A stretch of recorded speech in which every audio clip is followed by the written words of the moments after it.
Welcome to the Do Good Work podcast. Today, we're going to be going over a productive profits segment.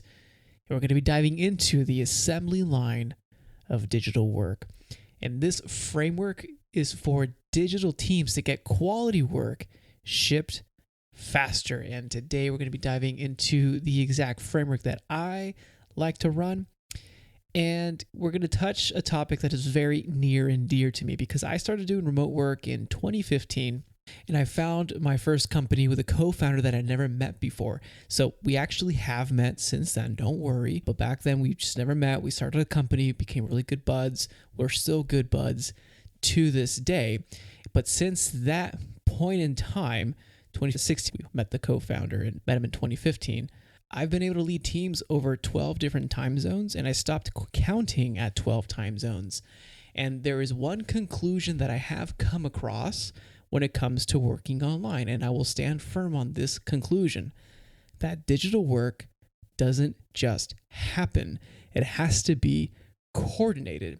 And in our notification-driven world with ads, reminders, pings, emails, all clawing to get our attention, our digital teams today are being choked just to get a task done, yet their most important work remains barren. So I'm going to dive into what that means, because in this podcast, we're going to be going over a simple team framework that will allow your team to ship incredible work without delays, chaos, and constant back and forths. And if you're looking for an individual framework to remain mindful in your day, to be very proactive, another podcast from an earlier episode called The Key Lessons I Give My Clients to Achieve Growth. It talks about the 80-20 day. It talks about planning and making sure that you show up properly as a leader or as an individual contributor to a team. But in this particular framework, today we're going to be going over the actual overarching framework for teamwork. And we're going to start off with the number one competitive advantage in a remote world. So digital work happens on a bus, on a plane, on your kitchen table, and in your company's office, while you're walking your dog, grabbing your morning coffee, or after you drop off kids at work. These are not just random locations. These are actual places where people have been on calls while I have hosted a Zoom call. And this is normal. I will always recommend working while you walk your dog, but I've done that myself as well. But from the laptop to the cell phone to the tablet, or even to your desktop, from your Drive to your Docs to your Slacks, emails, Zooms, it happens everywhere. Digital work is all around us. And surprisingly enough, the most important competitive advantage for you and your team is, yes, being organized. And I know this isn't going to say that you have to be organized, but I'm just going to really focus on, because organized teams work faster, do less, get more done without the mental drag of worrying if they remembered the last email you sent them at 3:14 a.m. last Friday. And this isn't just being like super clean desk or having your file system organized or having tabs and sticky notes everywhere and being like super thorough. This isn't about that type of organization. This is about defining your workflows and creating leverage. So these are three areas that I highly recommend. When I work with teams remote, these are the three areas that we actually adjust, and it creates a significant difference. So don't gloss over these, but these three areas to create leverage. And these are all based on communication. So the first area is touch and go forms of communication. So how to communicate without having to meet. The second area is real-time communication, like an actual meeting. And the third is a centralized source of truth for all of your company knowledge and shared definitions. I call this your company's master brain. It includes your metrics, initiatives, and it's consolidated all into one HQ. So here are three tips for the first area of leverage, your touch and go forms of communication. So this would be your asynchronous communication if you want to get technical. So 3 tips for your touch and go communications. Number 1, because I've worked with global teams, what I'm about to tell you are the 2 times that I highly recommend for you to actually check your inboxes, your Slacks, and your pings. And these are battle tested. These are proven. You can obviously optimize things and change these to whatever works for you. But these 2 times I recommend for you to check your inbox. That's 10 a.m. and 1 p.m. your local time. If you want, you can add a bonus 8 a.m. I don't recommend that for several reasons. Want to make sure that you focus on your most important work done in the morning. However, 10 a.m. and 1 p.m. have been the hot peak messaging times that I have found that allowed me to not only optimize and move forward, but also teams to optimize their day and move forward, because you don't want to be in your inbox all day. I know I have, but you don't want to do that if you want to get your best work done. The second point to this tip is turn off every single notification for everything. And yes, everything.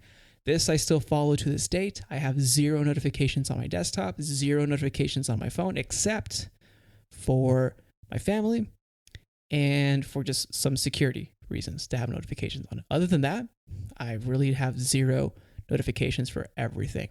If you call me and you're not in my favorites, I'm sorry, it's going to go to voicemail. 0 notifications is a real thing. The second tip for touch and go communications is you want to create a standardized communication channels around key functions of your teams, not projects. I see this a lot on Slack, where you have random 1,000 Slack rooms that mean nothing, and it becomes very difficult to work in.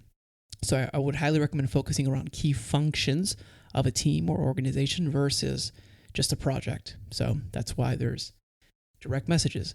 So third, for touch and go communications is to proactively check in and appreciate your team without an agenda. And I've had to deal with this in certain mindsets and helping leaders approach this differently. But yes, you can actually build a very strong working relationship with others without spending hours on Zoom. You can do this by dropping voice notes. You can drop messages. And yes, appreciation does go a long way. I'm not saying don't do the other things. Don't get your team a gift if they deserve it. Don't take your team out for dinner. I'm not saying don't do those things, but you can also build a relationship asynchronously. So I highly recommend you doing that as you build and grow and help your team to thrive, because it is not only good practice, but it makes a lot of sense. The team is there and we need to make sure we nurture that team, but more on that later. 3 quick tips for real-time communication. So this is when you're actually having meetings. So 3 quick tips on those is to structure your meeting times only around peak availability. Usually peak availability, I have found, since I'm in Pacific time, might be the best time zone in the world. Who knows? But it's from 8 to 12 p.m. Pacific. So 8 a.m. to 12 p.m. Pacific. And I highly recommend you, if you find a good meeting structure for your company, just to find those peak times and stick with it. Don't have meetings all day, every day, because when is the real work going to get done? It won't. Trust me. All right, real-time communication tip number 2 is to always have a preset call structure for every recurring and one-time meeting. So always have an agenda. If you don't have one, here's my 3-part agenda that you can literally use for every single call, because I do. And it's recommended because it's just super simple. It's super customizable, and you can plug it and play it immediately after following this podcast. So for the 3 steps of a call structure, the first part of a call is to touch base with your team. Share wins. Share something fun. Share something that's positive. Just share a win. It can be something for work. It could be something about their life. But share a win in the beginning section of that call. Then that typically takes about 5 minutes. Okay, invest those 5 minutes. Trust me. Now we move into part 2 of the call, where you share your key results, your key metrics, or any strategic questions or opportunities or strategic thought that you're working through. This is really the meat and the potatoes of a call. And you want to make sure first you review what are the measurable accountability or metrics that we have for our team. What are some strategic pointers that we can edify the team or that we can discuss with the team? And what are some of the opportunities or obstacles or even questions from this strategic opportunity? Then we head into part 3. And part 3 of the call is to clarify and recap next actions. So if you have a 30-minute call, 5 minutes on part 1. For part 2, it could be 20 to 25 minutes on part 2 if you have a 30-minute call. And then part 3 is a simple 2-minute section where you really just want to recap what were the outcomes of this call, who is doing what, and logging that. So if someone is assigned an actual task, just log it in your project management software immediately before closing the call. I love doing this in real time because I forget things all the time. If I don't save it, I will forget, and I'm like, oh wow, 3 a.m. the following day, I forgot to do this, and I go and do it. So I love doing things in terms of activities that I need to do right on the call. You can do this two ways, right in your software, or I use this fancy technology. It's called paper and a pen, and it works every single time. I usually just write it down and put a big circle around what I have to do, and I make it very obvious because, again, I do forget things, and I think with the older that I get, I will continue to forget things. Who knows? But always write it down, always recap, and make sure that everyone is clear, because what your team desires when you're working with them is they want clarity. They want to know exactly what am I doing, who is doing what, and clarity creates ease of action, which is the goal of communication. And then your third tip for real-time communications, this tip I say with all the weight that I could say this sentence, is politely say no. Yes, you can solve 90% of your problems without meeting. It does take time, but please say no. Say no politely, but say no. Native analogs will disagree, but they also may not ship as quickly as you will. But we also have to empathize, and we also have to educate. Why are we saying no, and how can we ensure that the other person feels heard? But trust me, 90% of every single problem that I have come across, maybe I haven't tracked it, maybe it's not exactly 90, maybe it's a high 86. I'll get the right statistic and I'll count. But most of the issues can be solved without meeting. So just keep that in mind if you have a very busy schedule. So for your 3 quick tips for your HQ or your master brain is that you don't want to use too many tools. My first tip is the fewer the tools, the better. Use fewer tools in your team, because what always happens is the team will ask, wait, where did we save that piece of information? Or where are the logins for that? Or where is this piece of it? The more tools you have, the more complexity you introduce to your life, especially because digital tools, you don't know what you have. If you have a tool on your desk, you can obviously see what tools are there, but on the workspace, you may not have that tab open. So the fewer the tools, the better. Tip number 2 for your master brain or HQ is transparency rules. Give access to your entire team, if appropriate, for the right information, but ensure that they are educated on how they actually contribute or play a role in whatever document or information you're giving them. So that's the key, transparency rules. And of course, for sensitive information, keep that behind closed doors. For tip number 3, anytime that you write down an action item or that you're dictating action or saving action, always write it in verb tense and always have a clear owner and a clear deadline for every single action or initiative that you have with your team. Because work is personal and individualized, teamwork is also personalized, work orchestrated towards a common goal and purpose. Because when you work completely different than anyone else works online, because your brain works differently. You're a unique person, your individuality. The teamwork is an orchestration of all individuals personalizing their work towards a common goal and purpose. And if we keep that in mind, it'll allow us to empathize with our team and also allow us to lead more effectively, especially in this digital remote world. So now that we're moving in from, we just talked about how organization is the number one competitive advantage in a remote world. I'd love to know what you think the most competitive advantage is. But as we learned that and gave some tips around touch and go communications, real-time communications, and for a master brain or an HQ, we're going to move into marrying what might seem a dichotomy of quality and speed. So we want to marry quality work and the speed of execution of our work. So I do want to be very clear that we're not focusing for speed for its own sake. So the need to ship work faster is useless unless it's quality work and it's relevant work. Because if you ship a subpar feature early, it might be useless and redundant and you'll have to fix things later. But if you also ship that project 3 months late, it becomes irrelevant. And I speak from experience on both of these examples. I personally have shipped subpar work early. I get it. But I've also have had teams ship work super late. It is irrelevant. And that's a huge cost. Like just think of the overhead of your team to ship something that we actually never use. So The number one buzzkill of quality work is what I call false speed. Like fake leather, it's like fake speed. Like it's characterized by the intentions that we think we're working at speed or we're working really fast. And the way that you to distinguish faux speed is by disorganized, chaotic, last minute, duct tape patched projects that just get the job done.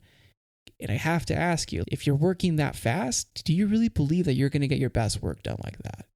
But on the flip side, you can't just drag your heels for the sake of quality. You can't wait till something's perfect. So what I believe the intersection is in the definition of what quality work is and what speed is. So when quality work is meeting and exceeding a set expectation is your scope. So when you meet and exceed your set expectations with current restraints, that's quality. Current restraints could be resources, money, and time, or people and personnel. People and personnel, the same thing. Those can be your restraints. Now, speed is measured by your cadence and your ability to ship quality work at a consistent pace. So it's not just shipping at once, it's shipping consistent. Once you know what your heartbeat is of shipping work, that's the measurement of how fast you ship. And you can identify high-performing teams by their ability to ship quality work consistently. So how can we do this online? How can we ship quality work consistently without dragging our heels and without going too fast where what we ship is not what we intended? All right, what I've developed here, you can't see this, but I'm going to map it out visually by my words, is your team's new assembly line. And this is the assembly line of digital work. It's 5 phases, really 3 phases with a start and a stop. So the start is a new project. When you have a new project, that's a step 1. And then the 5th stage, if you want to call it a stage, is your project being shipped. And in between, there's 3 different phases. So there's an input of a new project and there's an output of a shipped project, a project going out to market or to your team or to your clients. Now, in between are 3 phases. The first phase is your strategy phase. The second phase is your briefing phase. And your final phase is the build phase. And I'm going to go into detail what happens at each phase or in each stage so that we can map this out and not get it too overcomplicated. This is a simple framework, and I promise it would be simple. It's there's separate actions in between each phase, but it's really simple. But it's also based on real world experience and mistakes. So I really want you to learn from my mistakes. So let's dive into each phase and component. So the first input is obviously a new project. A new project is either a client project or an internal project for your company. The most important part of this phase or this stage is to define your project parameters. So here we want to answer the following questions. These are not like the only questions, but these are the following questions that I would recommend you start with in your project parameters is what does success look like and what is the ideal outcome? What has to be true in order for you to succeed in this outcome? What does a successful outcome actually look like? What has to be true in order for this to be, a successful outcome? What are your constraints? You want to list those out early on. And who are your key stakeholders? Who needs to be involved? Who needs to be informed? And then finally, what resources do you and your team need to succeed? Do you need additional tools, investment, resources, vendors, outside counsel, channels, etc.? So if we dissect those again, what does the end outcome look like? What has to be true for that outcome to be successful? What's holding you back? What are your constraints? Who are the stakeholders who needs to be involved? What resources do you need? With this, you can save all of this information because it's information that you'll use in the future date into your HQ master brain. Now, from there, once we've defined the project parameters, we can get into what I call the strategy phase because we want to make sure we strategize this completely and thoroughly before we actually brief it to our team and then before we actually build it. So in the strategy phase, you want to have your highest level stakeholders who will be directly involved with the project to get together for an actual strategy session. So in your team, these high-level stakeholders can include team leads, directors, managers, strategists, operators, or project managers. I'm going to give you an example from just a marketing service. Let's say you run a digital marketing service. Who would be in that initial strategy phase? Well, I would say at least these following 4 people: your chief marketing officer, your marketing strategist, potentially your lead copywriter, and your project manager. Now, with this strategy team, you'll review your project parameters from stage 1. So from the new project, what are the project parameters? And then we want to map out the strategy. And I choose the word map intentionally. We'll dive into what that means. You want to map out the strategy, and you want to map out the components that the rest of your team will need in the build phase. And what you're mapping out is what I call a build map. It's pretty much like a blueprint. You're mapping out the blueprint for the team to build. So once you work through the strategy, the key to mastering this phase successfully is communication. You want to clearly communicate in your strategy what the strategy is, the components, the timelines, and the project specs to the rest of the team. Because no matter how great your strategy is, a great strategy is useless if it isn't fully understood and exists in the minds of those executing the strategy. Because this was my biggest issue, where I had a great strategy, but the way that I communicated it was flawed. And what I had in my vision, in my mental model, in my mental mind, did not exist in the minds of those that I was communicating with. And I had to deal with my own problem and have to re-communicate, over-communicate, delay a project. And I've had to learn. And through this process, this really grueling process, and not because I don't want to teach, it's because I feel like it's everything as a leader, it's always on you. So when you know that the weight of the strategy, if you're in that strategy team, you can't have your team be misled or have lack of information, because it is on you to make sure that they are successful and equipped for everything that they do.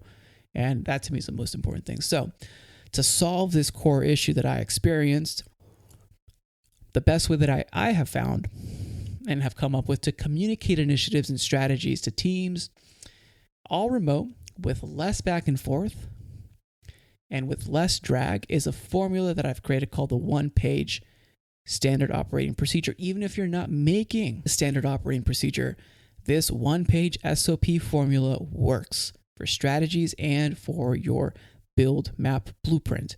If you want to learn more about that, check out the book Productive Profits. I give you the exact layout. I think it's chapter 8 in that book. Everything is written in there if you want to check that out. But let's move into the formula, because I'm going to give you the formula here anyways. So what's the proven formula of the one-page SOP, and why I believe it is what I found to be the ultimate communication tool for remote teams. So the main reason why it works, why the one-page SOP formula works as your build map blueprint, is because it covers all the modalities that we use as humans to communicate information for all types of learners: audio, visual, written, and kinesthetic, for those who actually just plug and go. So here is the written format, so the formula for you to have your team understand information, process it, and execute it correctly. And to be fair, that when I came up with this strategy initially, it was because I was communicating with teams 12 hours ahead of me. And because of the lag and back and forth, if there's a mistake, you lose 2 days, 48 hours. Here are the 7 steps for the formula. And this is the one-page SOP formula your strategy team can develop to capture all the strategy components and clearly communicate it so that the strategy exists in the team in the following phase. So here are the 7 steps. Step 1, clearly define the purpose for the strategy. Just define what's the purpose of the strategy. Step 2, write clear roles and ownership for each component of the build. Who is doing what and why? Step 3, create a diagram similar to the framework of the written version of this podcast, but create a diagram that follows and shows the inputs, the outputs, the phases, and the key actions that need to happen. because you have your visual people like me that need to see things to understand them. Step 4, write a step-by-step action guide, but break your steps into phases and make it no more than 5 phases. Because I've seen these documents where there's 20 steps or 30 steps, and trust me, no one wants to read 30 steps. Not even I want to read 30 steps. But what I do want to read, what I personally would read, is if you broke those 20 steps into 3 phases. It helps my mind and helps the mind of your reader compartmentalize these steps into phases and say, oh, okay, I understand this phase. In phase 1, just follow these things. In phase 2, just these. In phase 3, these things. What I'm doing in this podcast. So step 4, step by step, chunk them into 3 phases. I would say no more than 5 phases because it can get cumbersome. Step 5 for the formula is set the right expectation. What is the due date? Who's doing what? And like deadlines, and just set the right expectations for the parameters of the project. Step 6, list the resources available to the project to make it easy and accessible so the team doesn't have to be delayed because they're waiting for a login, or they're waiting for this asset, or they're waiting for this password, or they're waiting for whatever it may be. And then finally, step 7, doing a video overview of the entire project blueprint. And the video overview actually goes at the top of your strategy document because it goes over steps 1 through 6 that we just went over clearly, and it helps those who are either audio learners or visual learners so they can watch a video, watch it in 2x speed, 4x speed, or just 1x speed. I personally sound better on 2x speed, but they can watch the video and understand perfectly what's happening, and they can have better questions when they actually meet with the team. So if you value your time, quality of your work, and want to ship projects on time at a consistent pace, I highly recommend following this formula and implementing either some or all of it into your next strategy map. The return on time invested and dollars saved using this formula is incredible. It takes about 20-30 minutes to put this together, so it's not a huge labor. It doesn't take a full day, but it will save you hours of unnecessary meetings, delays, and costs that could have been prevented. So now that we did the heavy lifting, so this is the heavy lifting part. So again, we're in phase 2 of the strategy. So the phase 1, you input a new project, get the project parameters. Phase 2, you do the strategy work. You define that into a strategy doc, your blueprint.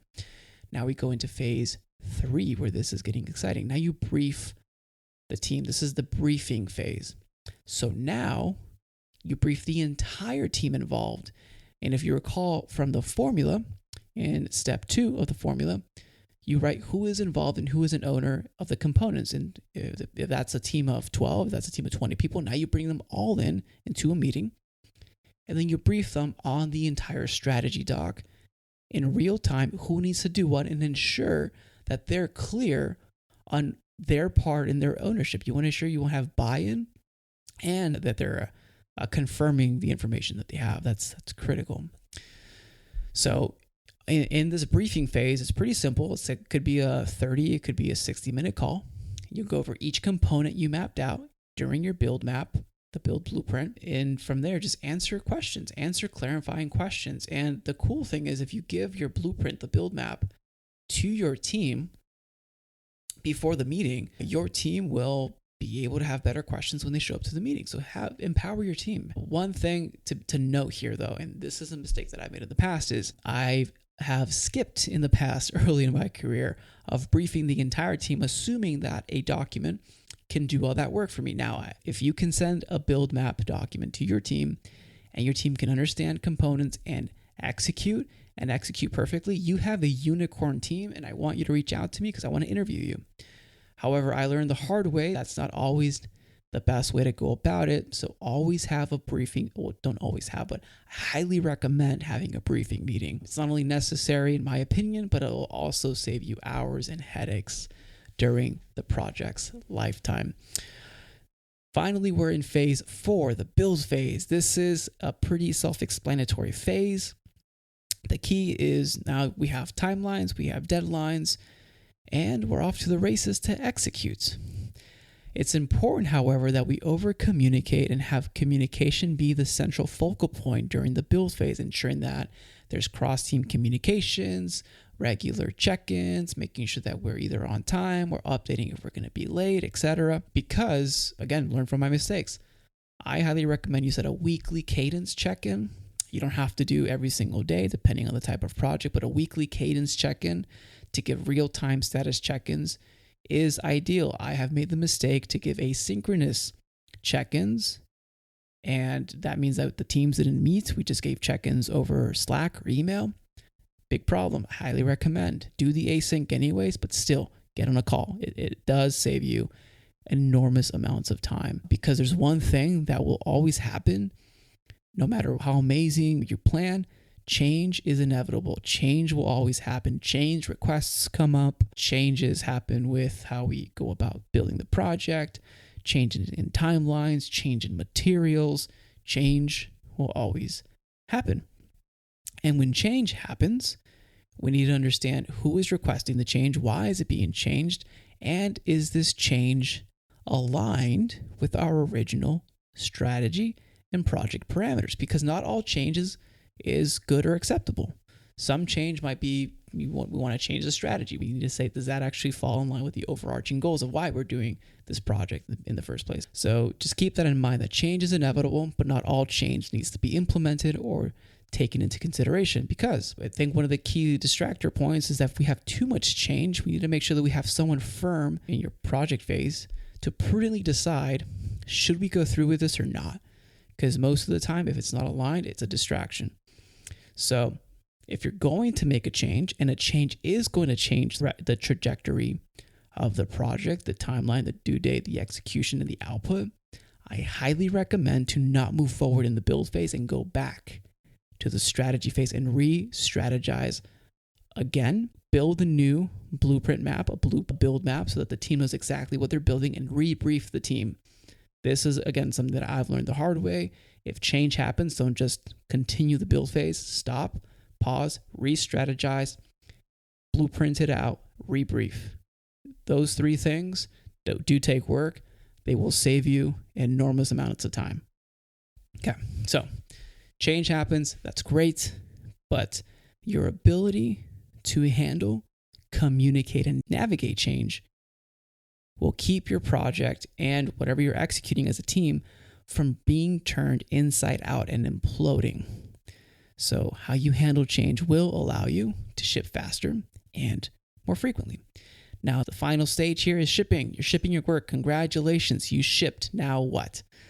So once you've shipped your work, decide with your team if the project goes into maintenance mode or if you go back to the start and start a new one, because some projects have to be maintained as you ship them. Finally, as you celebratory ship and you move on to the next one, I do recommend you do a recap with the team to see what worked well, what didn't work well, what can we learn from here, and save all of this information in your next strategy plan or your next project parameters so that we can learn from our mistakes and become better the next. When you ship, it feels good, you feel happy, the team is excited.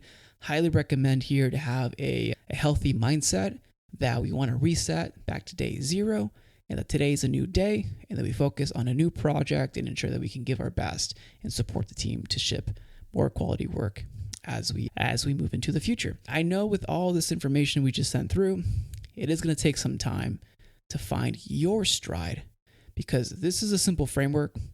This simple framework will allow your team to be on their top game, allowing you to produce your best work and ship quality products and deliverables without unnecessary delays or unnecessary nuances that you could have avoided.